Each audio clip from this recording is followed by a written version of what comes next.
नमो तस्य भगवतो अरहतो सम्मा संबुद्धस्य। पुनर्जन्म किस व्यक्ति का? सबसे कठिन प्रश्न है। पुनर्जन्म किस व्यक्ति का? क्या वही मरा हुआ आदमी एक नया जन्म ग्रहण करता है? क्या भगवान बुद्ध इस सिद्धांत को मानते थे? उत्तर है, इसकी बहुत कम संभावना है।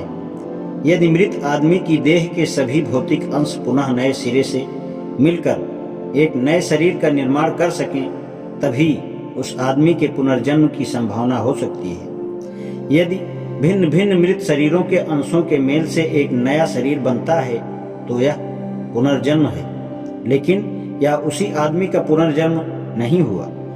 भिक्षुनी खेमा द्वारा राजा प्रसेनजित को यह विषय समझाया गया है। एक बार तथागत सावथी के पास अनाथपिंडक के जेतवनाराम में विहार कर रहे थे। उस समय कौशल जनपद में चारिका कर चुकने के पश्चात भिक्षुनी खेमा सावथी और साकेत के बीच तोरणवत्थु नामक स्थल पर ठहर गई। उस समय कौशल राज प्रसेनजित साकेत से सावथी की ओर जा रहे थे। साकेत और सावथी के रास्ते में वह एक रात के लिए तोरणवत्थु में रुका।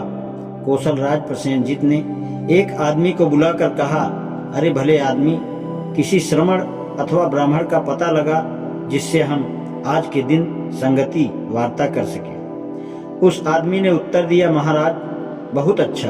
वह सारी तोरणवत्थु में घूमा, किंतु उसे एक भी श्रमण ब्राह्मण ऐसा नहीं मिला जिससे महाराज वार्ता कर सके। तब उस आदमी ने भिक्षुनी खेमा को देखा तो जो तोरणवत्थु में ठहरी हुई थी। उसे देखकर वह कौशल राज प्रसेनजित के पास गया और बोला, महाराज तोरणवत्थु में कोई ऐसा श्रमण ब्राह्मण नहीं है जिससे आप वार्ता कर सके, किंतु महाराज खेमा नाम की एक भिक्षुनी तथागत की एक शिष्या यहाँ है। उसकी ख्याति सुनी है कि वह अरहत है, योग्य है, सुसंस्कृत है, बुद्धिमान है, ज्ञानवान है, बातचीत में निपुण है और हाजिर जवाब है। महाराज आज के दिन आप उसकी ही संगति करें। तब कौशल राज प्रसेनजित भिक्षुनी खेमा के पास गया, पास जाकर अभिवादन किया और एक ओर बैठ गया। इस प्रकार बैठे हुए उसने भिक्षुनी खेमा से प्रश्न किया, इस विषय में आपका क्या कहना है? क्या तथागत मरणानंतर रहते हैं? महाराज यह बात तथागत द्वारा अव्याख्यायित रखी गई है। तो यह कैसी बात है कि जब मैं पूछता हूँ कि क्या तथागत मरणानंतर रहते हैं, तो आपका उत्तर होता है कि यह बात तथागत ने अव्याख्यायित रखी है, और जब मैं दूसरे प्रश्न पूछता हूँ तब भी आपका यही उत्तर होता है कि यह बात भी तथागत ने अव्याख्यायित रखी है। कृपया यह बताएं कि क्या हेतु है, क्या कारण है कि तथागत ने यह बात अव्याख्यायित रखी है। महाराज अब मैं इस संबंध में आपसे एक प्रश्न पूछती हूँ, जैसा आप ठीक समझें वैसा उत्तर दें।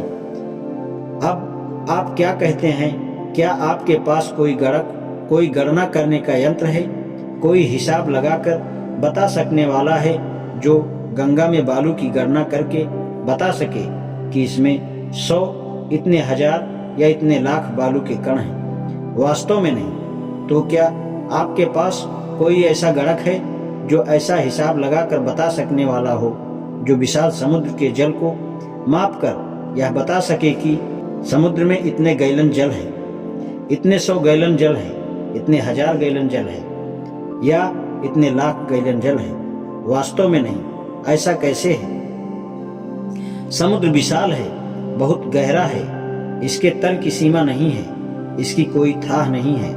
इसी प्रकार महाराज यदि कोई तथागत के रूप, शरीर, आकृति से तथागत को मापना चाहे, परिभाषित करना चाहे, तो तथागत का वह रूप परित्यक्त है, वह जड़मूल से कट चुका है, वह कटे ताड़ वृक्ष की तरह हो गया है, वह स्वभावतः ऐसा हो गया है कि भविष्य में उसकी पुनरुत्पत्ति नहीं होगी। महाराज तथागत के रूप से तथागत की तह तक नहीं पहुंचा जा सकता।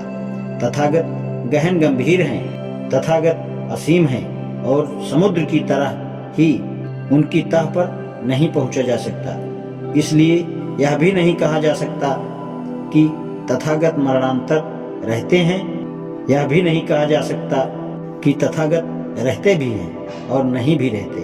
और यह भी नहीं कहा जा सकता कि मरणांतर तथागत ना ही रहते हैं और ना ही नहीं रहते। इसी प्रकार महाराज, यदि कोई तथागत को वेदना से मापना चाहे तो तथागत की वह वेदना परित्यक्त है, वह जड़ मूल से कट चुकी है, वह कटे ताड़ वृक्ष की तरह हो गई है। महाराज, तथागत की वेदना गहन है, असीम है, गणना से परे है, समुद्र की ही तरह तथागत की तह तक नहीं पहुंचा जा सकता।